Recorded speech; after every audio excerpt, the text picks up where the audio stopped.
thế như rồi nó cái tôi một khởi gì Anh đi đón nhận đi. Đi bây giờ à? anh đi mua rượu à? Anh có biết chỗ mua rượu ngon không? Kể em đi mua 20 lít thôi nhưng mà nó ngon phết đấy. Không phải đâu chú ạ. Dạo này cháu đi về làm lương Xem. nhiều quá nên là cháu giảm. Cành nha. Có lục ký sao? Cái tàu có chật ký nè. Đi về làm ruộng nhiều. Có sai có tàu Chi chi chờ chưa? Chi chở chưa? Chi chầu lâu xưa à? Cả Chi chầu chở chưa? chầu à? Chi chở chưa? Có lẽ là tờ. Đây là bè.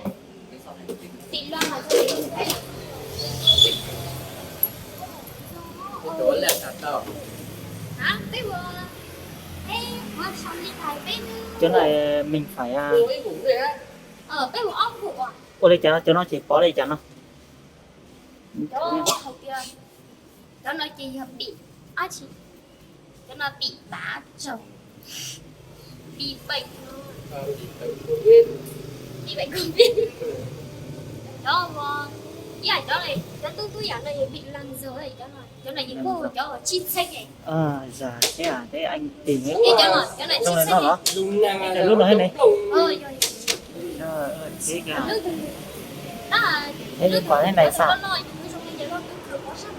Để cho nó để. Ôi có bỏ thì nó đó. Em có để nó nhớ không có ý giả sức quá. Đó từ lâu lâu rồi. Cho nó đi. Một trăm con nó chỉ có bỏ đặt thôi. Khi mình làm Cho nó đó. Mình có biết kiện hàng gì đâu. Bắt mình ra để kiện sao hàng. vậy? Sao vậy cử đúng không? Thôi thì thứ nhất thì mình có phải nhìn qua mấy lần rồi mình mới biết chứ. Nhìn mấy quả ở trong này sao nó đẹp thế mà mấy quả này sao xấu nhỉ? Thì người ta mới phân loại ra đó anh. Đang mượn của nó không bệnh. Để có mấy quả. Đúng rồi. Đồ bệnh Covid nặng.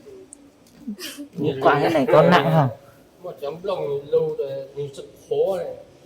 Nó có cái lá nó kiểu mưa về cái lá nó dính vào chú mà nó là quấy chú. Rồi nhận sáng lương lúc tuổi xảy cho chúng nhận mà. Để chúng nhận đây có bỏ sát là nó. Đây là bị bát rồi. Bị Những lăng quả rồi. này vết ở bên này đúng không? Ta lưu từ bên mây lưu từ dây Quả đây là 30.000, 32.000 á. Cân 30.000 đó. Rồi giờ 10.000 một cân trời. tí có. Để cho tí có tí cho đi rong thôi.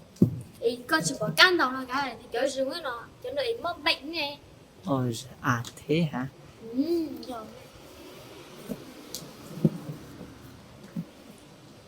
Còn đây là 5.000, 2.000 á.